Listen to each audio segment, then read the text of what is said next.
김근식 국민의힘 비전전략실장, 정청래가 법사위원장을 맡으면 하늘이 무너지는 게 아니라 국민 억장이 무너진다라고 얘기했습니다. 정 의원이 자기가 법사위원장 되면 하늘이 무너지냐라고 얘기한 데 따른 대답인 것 같은데요. 조수진 국민의힘 의원 같은 경우에는 정청래 법사위원장 기대한다. 왜냐하면 우리 당이 손해볼 것 같지 않기 때문이다라고 빈정거리기도 했습니다. 그런데 민주당 내에서는 반응이 어떨까요? 일단 본인은 이렇게 얘기하고 있습니다. 자기와 관련해 나오고 있는 여러 언론 보도를 보고 있노라면 웃음이 나온다. 내가 법사위원장 맡으면 안 된다는 국회 법이라도 있냐라고 얘기를 했고요. 원내대표로 선출된 윤호중 의원, 현재 비대위원장도 맡고 있는데 특별히 한 분을 지정해서 결정한 상황이 아니다라고 지금 현재 말을 아낀 상황입니다. 자, 정청래 의원, 친문 중에서도 상당히 강경파, 강성으로 분류가 되고 있습니다. 그래서 민주당 내에서는 이런 부분이 오히려 그 협치를 기대하는 국민들의 어떤 그 마음을 거스릴 수도 있다라는 그런 얘기가 나오기도 한다는데 입법 수문장이기도 합니다. 아울러 법사위원회, 아시겠지만 국회 안에서 모든 법안이 한번 거쳐가야 되는 곳, 바로 상원의 역할을 하기도 하는데 이 수문장 자리에 정청래 의원을 의원을 앉히게 되면 어떠할지 두 분의 의견을 좀 들어보도록 하겠습니다. 먼저 조 변호사님께는 이 질문을 좀 드리도록 하겠습니다. 정 의원 같은 경우에는 이번 재보궐선거의 패인을 사실은 개혁의 속도를 내지 못했기 때문이다. 더 강경하게 개혁을 해야 된다라고 얘기한 바 있습니다. 그렇기 때문에 정 의원이 법사위원장 자리를 맡게 되는 것, 바로 민주당에서 또 이 같은 기조를 반영하는 것이다. 이렇게 해석을 해도 될까요? 예, 뭐 그렇게 볼 수도 있습니다. 왜냐하면 사실은 뭐 국민들이 생각하시기에는 이 정부가 굉장히 그 개혁 법안을 밀어붙였다 그렇게 생각하실 텐데 사실은 뭐 21대 국회에서 한 게 없어요. 왜냐하면 다 20대 국회에서 소수 여당일 때 이른바 다른 이제 그 국민의힘을 제외한 나머지 야당들과 이제 뭐 4+1, 3+1 뭐 이런 협의체를 구성해가지고 그렇게 해서 패스트 트랙으로 통과시킨 그게 답니다.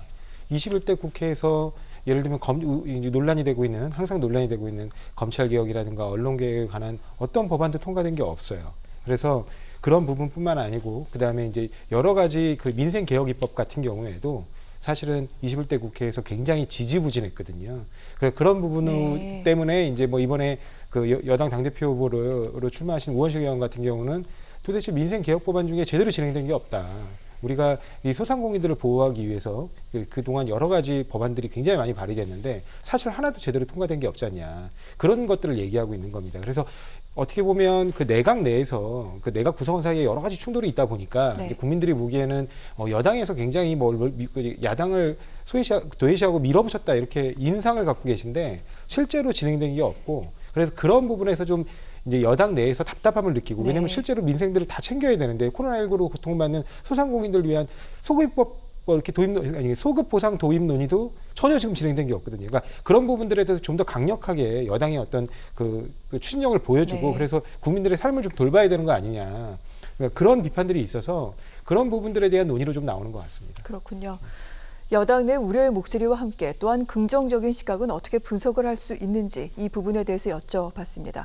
국민의힘에서는 여기에 대해서 상당히 좀 정청래 의원이 법사위원장이 되는 부분에 대해서 꺼려한다 이렇게 말씀을 드렸는데 환영한다. 왜냐하면 우리에게 도움이 되기 때문이다. 지금 이런 목소리까지 나오고 있는 상황입니다. 하지만 평의원이었을 때와 또 위원장일 때는 다를 수 있다라는 얘기도 있는데 최 변호사님은 어떻게 보십니까? 더할 수도 있습니다. 네. 물론 뭐 자리가 그 직을 만드는 케이스도 있긴 있습니다만 좀 전에 얘기하신 것처럼 국민의힘에서는 꺼린다기보다는 과연 그것이 정당한가에 대한 문제 제기를 한다라고 얘기를 할 수가 있는 것이죠. 아시다시피 이번 그 21대 국회에 들어서 사실 거의 그 정부 여당 측에서 180여 석이 지금 그 사실 압도적인 그 의석을 차지한 이후에 그럼에도 불구하고 원구성 협상이 굉장히 난항을 겪었지 않습니까? 그 핵심이 바로 이 법사위원장 자리를 여당이 가지고 갈 것이냐 아니면 야당에게 양보할 것이냐 그 부분 아니었겠습니까?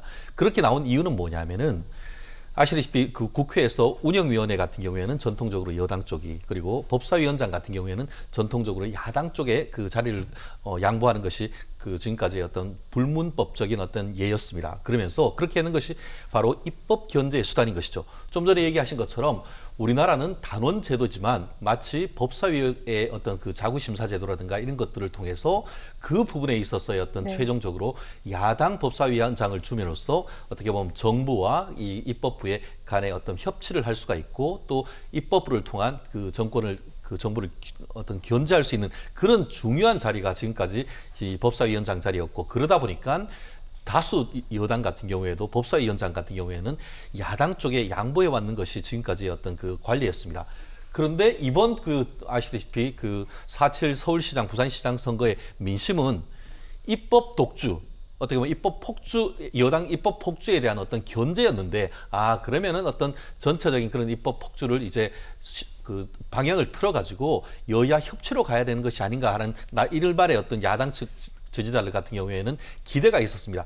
그런데 그 기대를 기다렸다 하듯이 무참하게 짓밟는 태도가 바로 정청래 법사위 설이 아닌가 싶은데요. 네. 결국 그 친문 강성 지지자라고 한 사람이라고 할 수 있는 이 그 정청래 의원이 만약에 온다고 하면은 결국 그것은 문재인 정부의 마이웨이, 지금까지처럼 이번 정부 끝날 때까지 계속 강성 친문 성향으로 가겠다, 입법 독주를 하겠다는 그런 시그널이기 때문에 야당으로서는 사실 그렇죠. 그 자체로서는 기분 나쁘지만 결국 지난 그 4.7 지방선거에서 어떻게 보면 압도적인 야당이 승리할 수 있었던 것은 그와 같은 입법 폭주가 있었기 때문인데, 그렇다고 하면은 정청래 법사위원장 그래 하세요. 오히려 그것이 현 정권이 앞으로 정권 교체가 되는데 오히려 도움이 된다. 이른바 정권의 엑스맨이다. 그 얘기로 지금 해서 약간 시니컬하게 얘기를 하는 것인데요. 어쨌든 간에 그와 같은 정치적인 것을 떠나서 기본적으로 어떤 그 지금까지 어떤 입법부의 전통이라든가 이런 것들을 협치를 회복하려고 하는 그런 노력이 필요한 시점이 아닌가 저는 그렇게 봅니다. 그렇군요. 제가 한마디 말씀드리고 싶은 게 국민의힘의 전신이었던 새누리당에 이제 국회의장을 지내신 분 중에 정진화 국회의장이 계세요. 전 국회의장. 그분이 그래도 그나마 새누리당 내에서는 가장 약간 온건한 그리고 좀 중립적으로 국회의장을 이렇게 운영을 해오셨다는, 국회를 운영해오셨다는 평가를 받는 국회의장이세요. 근데 그분조차도 심지어 그때 당시에 이미 국회법이 개정이 돼서 국회의장의 직권 상정은 국가 비상사태가 아니면 불가능하도록 바꿔놨습니다. 근데 그런 것도 다 무시하고, 그게 바로 입법 폭주죠. 그러니까 법 다 무시하고 법사위원장 자리만 야당에게 줬을 뿐이지 그냥 다 직권 상정을 해버렸습니다. 대표적인 게 테러방지법이에요. 그래가지고 결국에 무슨 그때 당시에 이른바 필리버스터까지 하게 됐지 않았습니까? 네. 그러니까 그 근본적인 문제는 지금처럼 법사위를 만약에 야당에게 줬을 때 야당이 합리적으로 운영하는 게 아니라, 예를 들면 막 무조건 가로막기식으로 운영하면 사실상 여당이 국회에서 할 수 있는 게 없어요. 근데 과거에 이 법사위원장을 그나마 야당에게 배려했던 이유는 국회의장의 직권상정이라는 마지막 카드가 있었기 때문입니다. 근데 이미 이제 법 개정을 해서 직권상정이 사실상 불가능하게 돼 있는데, 그럼에도 불구하고 그쪽은 국회법을 위반하면서 마음대로 직권상정을 밀어붙였는지 모르겠지만 지금의 민주당은 그렇게 국회법을 위반하면서까지 할 수는 없는 거예요. 그렇기 때문에 법사위원장을 갖고 합법적으로 운영하겠다는 거고, 그리고 그 이전에 이미 여러 차례 얘기를 했습니다. 그 법사위가 갖고 있는 그런 좀 월권적 권한, 그 월권적으로 남용하는 그런 자꾸심 사건을 폐지하자고 그렇게 얘기했는데 그것도 협조 안 해주고 있거든요. 결국에는 그 법사위원장 카드를 쥐고 국회에서 딱 아무 일도 못하게, 국회는 그냥 놀고 먹도록 냅두겠다는 거예요. 그러니까 그 부분에 대한 무료가 있기 때문에 어쩔 수 없이 한 것이고, 나머지 상임위원장에 대해서는 계속 양보한다 그랬는데 안 받은 건 사실은 국민의힘 쪽이거든요. 그러니까 그런 부분들을 좀 생각을 해봐야 된다는 겁니다. 네. 결국 계속 그렇게 하시겠다는 것이니까 그렇게 하시라는 거죠. 지금 조수진 의원이나 아니면 김근식 그 미래비전위원장 같은 경우에도 한번 그렇게 한번 해보시라. 그에 대한 평가는 냉정한 국민의 평가를 한번 받아보시라. 이런 취지인 것 같은데요. 아까 말씀하신 것처럼 어쩔 수 없이 패스트트랙도 어쩔 수 없이 다 그랬다라고 한다고 하지만 그 결과가 뭐죠? 패스트트랙을 통해서 이제 검경수사권 조정을 하고 그리고 이 공수처를 해놨지만 지금 제대로 지금 그것이 돌아갑니까?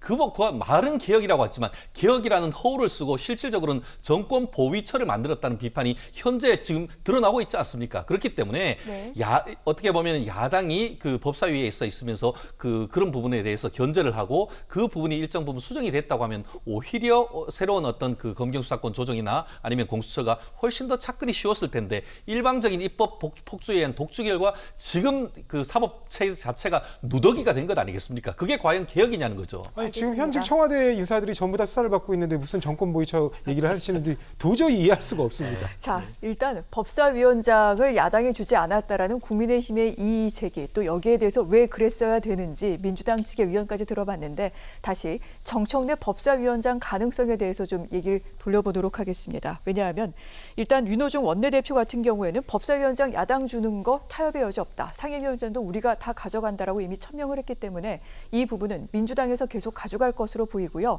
이런 가운데 만약에 정청래 의원이 위원장을 맡게 될 경우 민주당에서는 이 부분까지 계산하는 게 아니냐라는 얘기가 나옵니다. 뭐 한 언론의 보도인데 이제 강경 드라이브를 여당에서 계속 걸 경우에 야당은 사실 의석수에서 밀리기 때문에 할 수 있는 바가 없고 장외로 나갈 수 있다. 그런데 장외 투쟁, 국민들이 상당히 좀 피로감을 많이 느끼기 때문에 이 부분에 다시 여당으로 좀 마음이 많이 돌아오지 않겠느냐라는 그런 속셈이 있다라고 얘기를 하는데 어떻게 보십니까, 변호사님? 저는 기본적으로 음모론은 경계합니다. 아, 네. 그런 전략이 만약에 있다라고 한다고 하면 그것은 패착이다, 잘못된 전략이다 이렇게 얘기할 수밖에 없는데요. 말씀드렸듯이 지금 전국의 흐름이 어떻습니까? 지난주에도 말씀드렸지만 지난 4.7 보궐선거 때에 없어진 것이 이른바 문재인 대통령 마케팅이었습니다. 최근에 있어서 여러 그 여론조사를 보면은 네. 30%조차도 아슬아슬한 지지율이 나오고 있는 이런 상황 속에서 계속 이런 식으로 입법 독출을 하는 식으로 가면은 결국 중도층에 있는 국민들의 마음으로부터도 이번 정권과 여당이 멀어질 수밖에 없다라는 것을 아마 내부적으로는 상당히 우려를 할 겁니다. 그럼에도 불구하고 최근에 있어서 어떻게 보면은 이른바 그 민주당 내에 개혁 초선 5인방에서 그와 같은 그 민심의 어떤 그 비판을 받는 것에 대해서 겸허하게 받아들이고 새로운 어떤 그 나름대로의 그 방향 전환을 모색하겠다라는 거 네. 얘기했던 분에 대해서 강성 친문들이 어떻게 했죠? 거의 이른바 문자 폭탄을 보내가지고 그분들이 이른바 3일 천하로 끝나게 만들었단 말이에요. 그런데 거기에 더불어서 지금 만약에 정청래 의원까지 이 법사위원회로 간다고 하면은 지금까지의 어떤 그 강성 친문 드라이브가 더 강화될 것이고 그로 인해서 반사이익은 민주당이 아니고 국민의힘이 얻을 수밖에 없는 그런 상황이다라고 한다고 하면은 지금 윤호중 지금 원내대표가 됐습니다만 만약에 뭐 그렇다 보니까 윤호중 원내대표도 특별히 한 분을 지정해서 결정한 바는 아니고 여러 가지 가능성이 있다는 것도 내부적으로 하고는 싶지만 사실상 그렇게 했을 때의 어떤 역풍이라든가 과연 그와 같은 법사위원장의 정청래 의원을 사실상 자리에 앉혔을 때에 민주당 지지율이 올라갈 것인가, 그것은 굉장히 고민스러운 부분이 되지 않을 수 없다고 저는 봅니다. 그렇군요. 방금 가능성 얘기를 말씀을 하셨는데 지금 사실 민주당 내에서 정청래 의원 외에 또 여러 인사가 거론되고 있는 부분이 있습니다. 어떤 분들인지 궁금하고요. 사실 이번 이 법사위원장 선출이 앞으로 재보선 선거가 끝나고 난 뒤 향후 국회가 어떻게 운영될지를 가름할 수 있는 또 하나의 잣대가 되는데 조 변호사님 여기에 대해서 좀 설명을 좀 해주실까요? 일단 한 가지 좀 바로잡고 넘어갈 게 있는데요. 지금 우리가 원구성 협상을 안 한다 이런 말이 아니고 윤호중 의원의 말은 국회법에 따르면 상임위원장의 임기가 2년입니다. 네. 그러니까 새로 원내대표가 선출됐다고 해서 국회법을 무시하고 당신 위원장 자리 내놓으쇼라고 요구할 수 있는 근거가 없어요. 일단 그렇기 때문에 그때도 굉장히 긴 기간 동안 원구성 협상을 했지 않습니까? 그럼에도 불구하고 국민의힘에서 우리는 그냥 그렇게 할 거면 아예 안 받는다.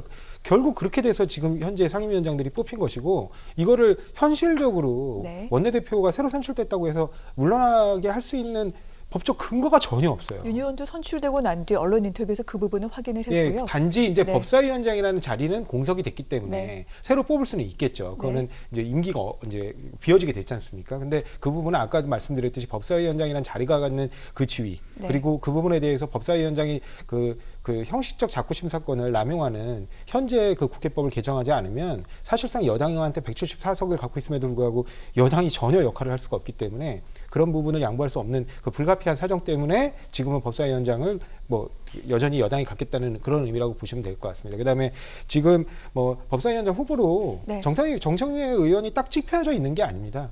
이건 이제 선수하고 이제 나이를 고려를 하게 되는데요. 그 중엔 지금 다선 의원들도 꽤 많습니다. 이광재 의원도 있고, 우상호 의원도 있고, 그다음에 정성호 의원도 있고, 정성호 의원 같은 경우는 이제 본인이 변호사입니다. 그렇기 때문에 이제 법사위 위원으로 맡기에도 전문성도 인정이 되거든요. 그래서 여러 후보들이 있는데 그걸 탁 꼭 집어서 이제 국민의힘은 정청래 의원이 만약에 맡으면 이게 위기감을 느끼나 봐요. 그러니까 아무도 정청래 의원을 얘기하지 않았는데 국민의힘에서 정청래 의원을 얘기하는 걸 보면 그런 부분들이 좀 있나 봅니다. 그래서 당내에서 누구를 유력하게 생각을 하고 계신가요? 지금은 부대표 네. 선출 단계라서 아직은 아. 전혀 논의가 안 돼 있는 걸로 알고 네. 있습니다. 그래서 그 논의가 되면 이제 표면적으로 드러나게 될 것이고 그 부분에 따라서 이제 당내 의원들의 중지를 모아서 결정하게 될 건데 단 한 가지 말씀드리고 싶은 건 의회가 이렇게 자꾸 이렇게 뒷짐지고 있어서는 안 된다는 겁니다. 지금도 보면 내각이 거의 이번 1년 동안을 다 주도해 왔거든요.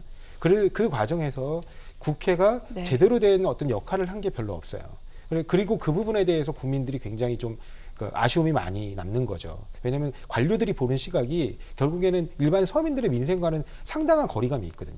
그런 거리감을 좁혀주는 게 국민의 대표인 국회가 해야 되는데 그런 역할들을 하지 못했다는 비판들이 내부에서 굉장히 이번에 네. 많이 나왔습니다. 아까 뭐 최진영 변호사님께서는 뭐 이게 입법 독주 때문에 그랬다 그러는데 그렇게 만약에 판단이 되려면 그러면 야당의 주장이 옳았다는 거여야 되잖아요. 근데 이번에 그 선거가 끝나고 여론조사를 보면 보궐선거에서 야당이 이긴 승리 요인에 대해서 국민의힘이 잘했다고 평가하는 게 다 한 자릿수예요. 두 자릿수가 채 안 됩니다. 그러니까 그런 네. 거 보면 국회가 전반적으로 낙제점을 받은 것이고 그 중에 정부 여당은 네. 당연히 다수당이기 때문에 그 부분에 대해서 더 큰 책임을 물은 거라고 봅니다. 그래서 국회가 네. 지금보다도 더 훨씬 능률적이고 효율적으로 앞서 나가면서 정책을 끌고 나가야 된다. 내각에 끌려가는 것이 네. 아니라 그런 부분에 대한 역할을 할 수 있는 법사위원장이 돼야 된다고 생각합니다.